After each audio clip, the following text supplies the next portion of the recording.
Satterfield's post-game press conference. Coach will start us off with an opening statement, then please ask your questions. Thanks. Yeah, I think just first of all, congratulations to Kansas State, man. And, they came out. They obviously got a great program and a great team. They dropped 2 games in a row the last 2 weeks, and tonight was senior night. They came out and played inspired football and really put it on us. It was not our night tonight, and just give them credit for that. Obviously several reasons for that. I think we did not do a good job in stopping the run. Right from the start, the quarterback who had not been running the ball. Obviously he can run. We all know that. But they had been holding back a little bit in his run game, but we anticipated him being they were going to use him as a runner this game, which they did, but we did not do a good job of slowing that down, particularly in the first half. Their running back's an outstanding player. We know that as one of the top running backs in the Big 12. But if you can't slow the running game down, it's going to be a long night. That's what it was in the first half. And we never could get anything going offensively. I think tonight was obviously our worst night on fourth downs. We couldn't keep drives going. We did not get a fourth down tonight. We had a hard time protection tonight.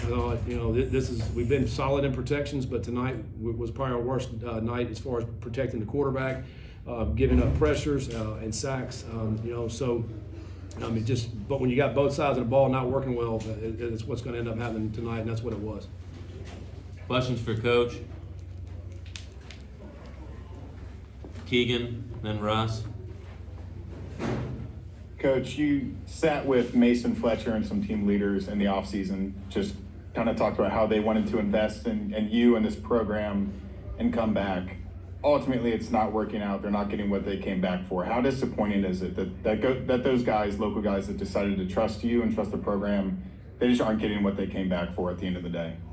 Well, I think what they are getting is being around the guys that they love who've been around. So I think they are getting something out of it. I think you're looking at terms of just straight wins and losses. I think there's so much that we do and invest in these players and that is so much more than wins and losses. I mean, obviously we all want to win, and that's a big part of it. But that's 12 Saturdays. That's 12 days out of the year. I mean, for them, what they do with these guys day in and day out, and how they're around each other, how they support each other. They're living life with each other. So I think they are getting a lot out of being back here. They've enjoyed being with their brothers. Obviously they want to have success on the field too.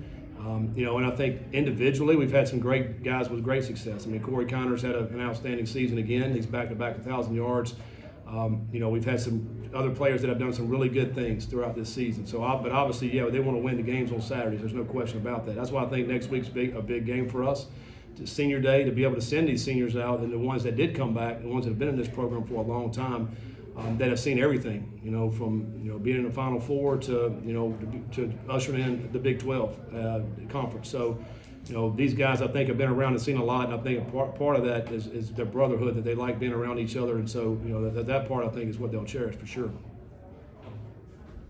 Scott, you guys have failed to score 25 plus points in any game since the Texas Tech outing. What continues to be, you think, the biggest problem offensively in terms of just executing and getting that ball across the goal line? Yeah, I mean, I think it's several things depending on what game you look at. Is it turnovers? Is it penalties? Tonight, third down and fourth down were huge. Not being able to convert first downs tonight. I think so. I think it's several different things depending on what game it is, and obviously we got to do a much better job. We got to score more points. We understand all that.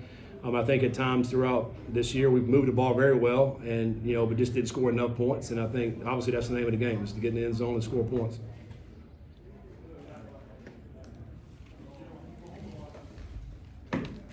Any other questions? Keegan? I got one.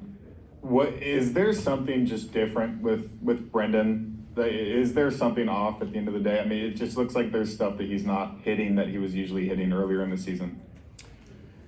It's hard to pinpoint any of that. I think certainly you get an opportunity to make plays in the throw game. You got to be able to make them, and I think there's several reasons. If it's a pressure, are you getting pressure? I mean, I know tonight early guys were getting to him. As he's getting ready to throw the football, they're in his face, and I think obviously there's going to be some issues with that.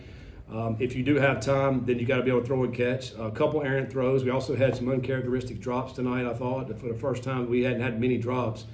I think we probably ended up with 4 drops tonight, which that hurts, and that hurts the rhythm. I mean, so I can't just pin it all on Sorsby. I think it's a multitude of things. If you miss protections or if you drop the football when it is there, particularly in that first half when we needed to get some plays going and to get in that rhythm. I think a lot of times offenses are rhythm offense. You have to be able to get in that rhythm to be able to keep it going.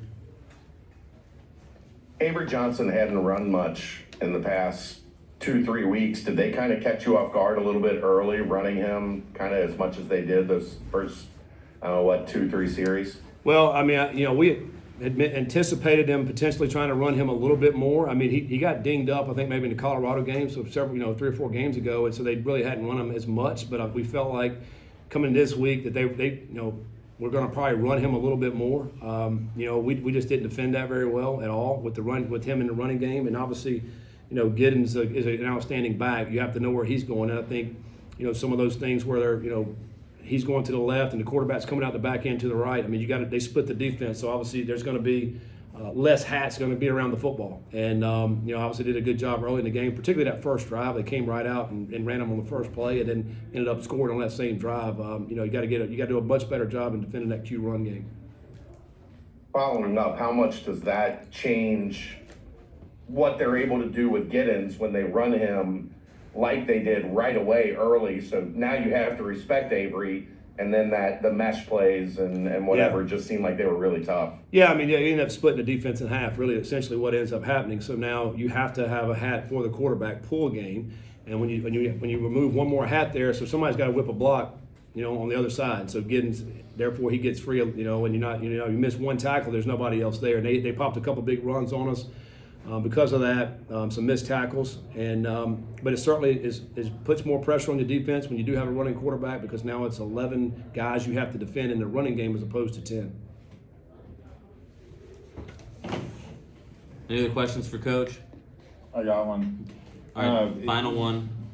Do you have an update on Jake Golday? I think he was active, but just didn't see the field.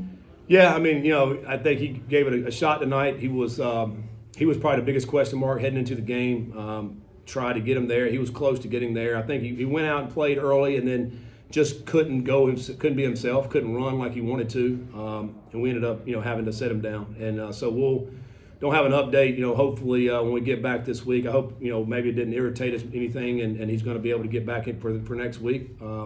We'll know more once we get back to Cincinnati and get that thing looked at. Thanks, Coach. Thanks, guys.